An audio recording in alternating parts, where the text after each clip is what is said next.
At Niangua's Inn. That's the local movie being made here at Lake of the Ozarks. And then the Heroes Outreach Program. They're here today in studio, and we're talking about they're going to work together on this project. But John Morlock, I want to ask you a question, that the word that you keep using, and do the best that you can. Define the word loneliness in your head, because you keep mentioning that, whether it's on air or in the break. Right. Veterans, especially combat veterans, have a phrase that we use, and that is, if I have to explain it to you, you wouldn't understand. Yes. And that sounds initially like an insult, but it's not meant that way, and it doesn't mean that. Help me too, though. What it is there's not enough words in the English language for me to adequately explain to you even 1 second of combat. You know, you have the fear, the anger, the loyalty, the loneliness, you know, that you're talking about, camaraderie, the anger, just everything coming down on you all at once, at one time. And because it's impossible for me to adequately share that with you, with somebody who has not been in that situation, then that forces me to isolate, because I'm not going to sit here and try and explain it to you for 24 hours trying to get you to understand adequately. So that makes the veteran isolate. And that isolation, of course, creates loneliness. When you don't have anybody that you can connect with and know that they understand, then you're alone.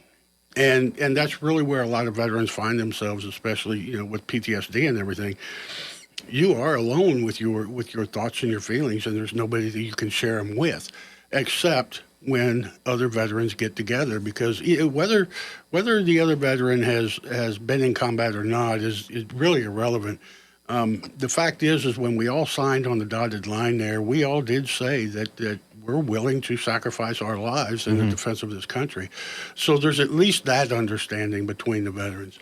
So that's really kind of the whole point of the Heroes Outreach Program, is to eliminate that loneliness. There is somebody there that you can talk to who will understand. You don't have to explain it to them. They already understand. Is that how you get peace? How does a soldier out there, whether it's a man or woman, doesn't make a difference? I mean, how do they find that peace to get to that level? I mean, you seem like a man at peace now. I am now. The thing is finding that peace is different for everybody. I don't have any illusions that the Heroes Outreach Program, even if we were to go nationwide tomorrow, that we would completely eliminate the veteran suicide rate in the United States, because everybody is different, and reaching every one of these veterans is different. So as far as finding peace, yes, I found mine. I found mine through God, knowing that He had a purpose for me. So, just living my life and fulfilling that purpose has given me peace. Other people, I have one veteran who, a Vietnam veteran, since he returned from Vietnam, his wife told me that anytime somebody came to their house, he went back to the back room and hid. He now comes out to every one of our gatherings. Can I hold you guys over? Please. I want to get Absolutely. to that. I want to get to that. We're going to come right back after this break. We'll wrap up this 9 o'clock hour of Morning Magazine. In studio, we have Gina Goff. She is the producer of the Niangua's Inn, and we've got John Morlock. He is from the Heroes Outreach Program, and we're actually going to get to what we're here today to talk about after a half hour is you guys are combining. We are. First of all, Tony, thank you so much for having us on. So, John reached out to me and, sent me a little information about his organization.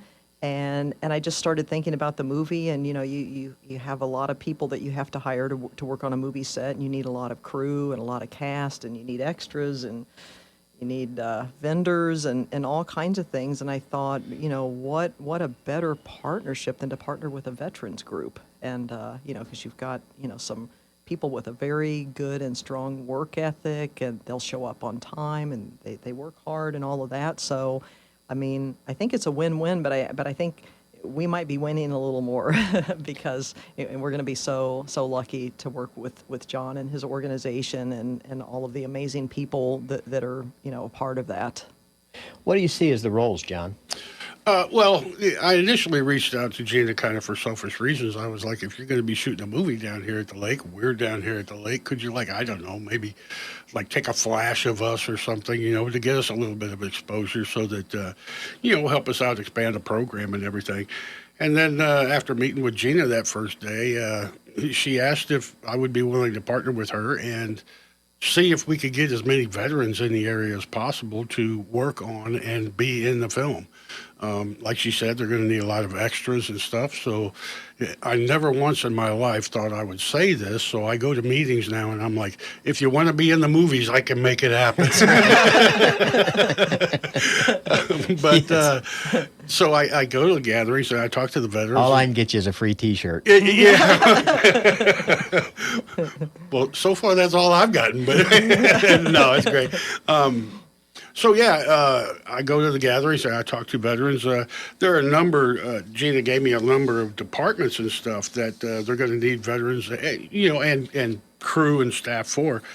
So I talk to the veterans and say, hey, if you guys have family members or if you're the veterans and stuff, if you want to be in the film as an extra or if you want to work on the film set, there are numerous, I'll just run through some of them. Going to need help in the production office, production assistants, security. There's going to be a lot of equipment down here, so they're going to need security for that equipment. Drivers to drive the stars and the equipment around, so we're going to need truck drivers and car drivers to drive people around. Still photographers. Gina is actually, she's been getting in trouble because she's not taking enough photos. I need to get a little better at that. Right. So, people who want to take some, still films, art department, electricians, camera department, hair and makeup, sound department, wardrobe, craft services, catering, and like that, a medic and a nurse, doctor or a nurse on set at all times. So, there are a number of fields that she's going to need help in. So we're hoping to get as many veterans as possible to be in and work on the film. So, I mean, Gina, that is a large number of people that take to make this movie work. I know it's so funny when before I came into this business, I just loved to watch movies, and I never had any idea how many people it took to make a movie, and even an independent movie versus a big studio film. I mean, it takes hundreds of people, and just the extras alone that will be in this particular movie at Niangua's Inn will probably be, I was originally thinking, well, it's probably going to be 100 to 200 people. I think it's going to be more like 300 or 400 people we're going to need because we can't use all of the same people over and over again. So we're going to need a lot of people. And then just the crew alone can be, 100 to 150 people. I not to show my age here, but I used to watch Andy Griffin all the time, the old shows. You see the one character that plays 5 or 6 different roles over Yes. the years, and you go, wait a minute, that guy was this over here. But I'm assuming that now you try not to do that if you don't have to. Yeah, you try not to because people notice that, and then all of a And if sudden, I notice, everybody notices. And our goal is to not look like an independent film. Our goal is to look like as big a movie as we can, and you don't want, people noticing things like that. I mean, and it's just a tremendous. Now, will you guys create, for lack of a better word, a camp, a base where you guys film the film? Our camp base will be whatever location we're at that particular day. I mean, and if we have a location where we spend more than one day, then, that's always a blessing. But, with the film stuff, and particularly what we have in mind for At Niangua's Inn, we're going to be moving around a lot because we want to capture as much of the lake as we can. But then there are, a couple of locations like the brothers, the house that they're living in with their mom. I'm sure we'll be there for a few days in that location.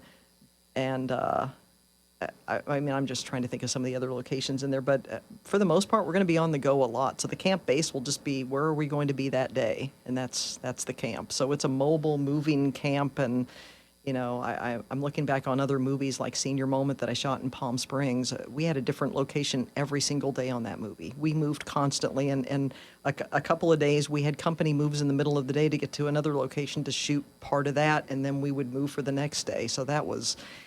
it's I a think lot. that would add to the stress level. Oh, it does. And it's, I mean, does. because it's everybody, because, you always lose some along the way there. Of course. And it's, when you move and somebody forgets the address, doesn't find the address, and now you're 10 minutes behind, 20 minutes behind. And when you're paying by the minute, that adds up. Well, and the truck gets a flat tire, and this, driver goes the wrong way, or, these things do happen. So, yeah, it definitely keeps it interesting and keeps you on your toes. What's the next step in the movie? We're going to continue to pick up the B footage. We were in the area yesterday. This weekend, we're going out on the water. We might be going out this afternoon. I'm not sure, but definitely this weekend we're going out in a boat, and we're going to get a lot of on the water footage, looking from the point of view of the water versus the air looking down. So we're just trying to pick up some really beautiful shots of the lake since we're at peak season here. John, what's next for the outreach? Well, we're going to continue on doing what we're doing. I'm excited to work on this project with Gina. Hopefully, we'll get some financial backing coming in. We're kind of struggling financially and have been since COVID. If we can get some financial backing, I would like to start work on expanding the program. At one point, we had the program 10 gatherings going every week in 9 different towns, cities, and we were down in Springfield and different places, but COVID kind of killed all that. So now we're down to 6 a week, and I'd really like to work on getting it expanded back out and expand even further. We do intend to be a national organization. My goal at some point, and I know it's a lofty one, is I want to have a gathering going on every day of every week within 20 miles of every veteran. So like that, if, say a veteran who's suffering from PTSD, they lose a spouse or they lose a family member or they lose their job, they're going to lose their house, whatever. I want that veteran to have a gathering within 20 miles that they can go to that day to help relieve some of the stress that they have on them. So veterans that are listening that want to get involved in the movie business, they call you? They can call me, yeah. You have the 800 number? I can give my private number. My personal number is 573-280-3240. Again, 573-280-3240. Or you can email me at president@heroesoutreachprogram.org.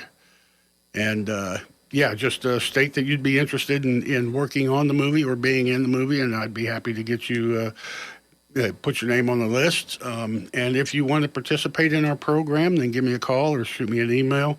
And, most particularly if you want to support the program, especially financially, we could really use it right now. Then, shoot me an email or give me a call. And that 800 number is 1-800-514-6670. Gina, when are we going to be seeing this movie in the theaters?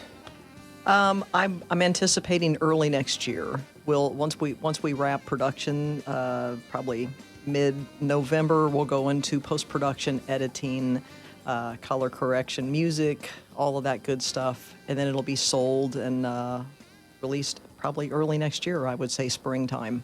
And that's the Niangua Inn, and that's Heroes Outreach Program. We'll be right back.